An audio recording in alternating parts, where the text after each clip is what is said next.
ನಾರು ಸ್ವರ್ಗಕ್ಕೋಯ್ತು ಎಂಬ ದೇಶದ ಪುಣ್ಯಾತ್ಮರು ತರೀಕೆರೆಯ ಸಮಾಜ ಸೇವಕರು ಮಂಜಣ್ಣವರು ನಮಗೆ ತುಂಬ ಸಹಾಯ ಮಾಡ್ತಿದ್ದಾರೆ.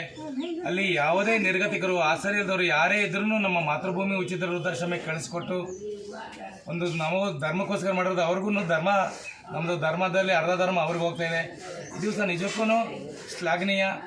ಕೆಲವರು ಆಂಬುಲೆನ್ಸ್ಗಳು ಬೇರೆ ಜಿಲ್ಲೆಗೆ ಹೋಗಲ್ಲ, ಆದ್ರೂ ಪುಣ್ಯಾತ್ಮರು ಸರ್ಕಾರಿ ಹಾಸ್ಪಿಟ್ಲೆಯ ಎಲ್ಲ ಸಿಬ್ಬಂದಿ ವರ್ಗದವರು ನೌಕರರಿರ್ಬೋದು, ಡಾಕ್ಟರ್ಗಳಿಗೆ ನಾನು ಚಿರಋಣಿ ಆಗ್ತಾಯಿದ್ದೀನಿ.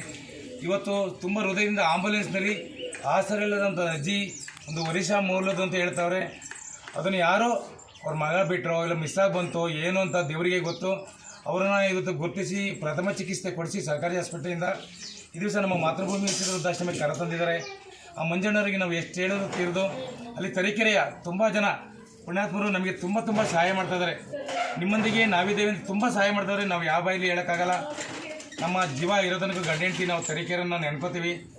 ಆ ಎಲೆ ಸಂಘದವ್ರ ಮನೆ ನಮಗೆ ಕರೆಸಿ ಲಕ್ಷ್ಮೀ ಪೂಜೆಯ ದಿನ ಪುಣ್ಯಾತ್ಮರು 10,000 ದುಡ್ಡು ಕೊಟ್ಟು ನಮ್ಮ ಆಶ್ರಮಕ್ಕೆ ಒಂದು ತಿಂಗಳಿಗಾವಷ್ಟು ದವಸ ಧಾನ್ಯಕ್ಕೆ ಊಟಕ್ಕೆ ವ್ಯವಸ್ಥೆ ಕಲಿಸಿದ್ರು.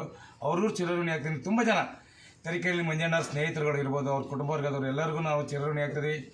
ನಿಮ್ಮಲ್ಲಿ ನಿರ್ಗತಿಕರು ಆಸರಿಲ್ಲದವರು ಯಾವುದೇ ಪರಿಸ್ಥಿತಿ ಇದ್ರೂ ನಮ್ಮ ಮಾತೃಭೂಮಿ ವೃದ್ಧಾಶ್ರಮ ಕಳಿಸ್ಕೊಡಿ. ಮಂಜಣ್ಣವರು ಇರ್ತಾರೆ ತರೀಕೆರೆ ಆ ಭಾಗದಲ್ಲಿ, ಅವ್ರಿಗೂ ಫೋನ್ ಮಾಡ್ಬೋದು, ನಮಗೂ ಫೋನ್ ಮಾಡೋದು. ನಮ್ಮ ಮಾತೃಭೂಮಿ ಉಚಿತ ವೃದ್ಧಾಶ್ರಮದ ಒಂದು ಯೂಟ್ಯೂಬ್ ಚಾನಲ್ ಓಪನ್ ಆಗಿದೆ ಹೊಸದಾಗಿ.